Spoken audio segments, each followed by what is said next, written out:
ሰላም እንዴት ናችሁ? አዲ ይባላለሁ። ዛሬ እስኪ ማይን አንዳንድ ጥያቄ እንጠይቃታለን። ማይ ነይ። ምን ነው?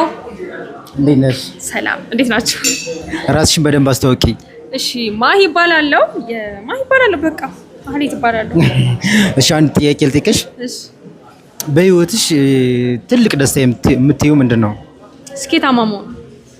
ስኬታማ ማለት ስኬታማ ማለት የሚያስፈልገኝ ነገር ተሳክቶልኝ ቤተሰቦቼ ማስደሰት፣ ራሴ ማስደሰት፣ ብቻ በቃ ራሴን ሌግጀሪ ኑሮ ማኖር። በጠቅላላው ብር ያ ሲኖር እሺ ኦኬ። እሺ በቃ በህይወትሽ የማረሹ ትልቅ ደስታ የምትይው በህይወቴ የማትረሹ ትልቅ ደስታ አሳለፍኩ የምትይው በህይወቴ ቤተሰቦቼ የሆነ ቀን ልደቴን ሰርፕራይዝ አደረጉኝ። ሳላስበው ጨራሽ ሳላስበው። ቴንክ ዩ ሶ ማች አመሰግናለሁ ማይ። ችግር የለውም።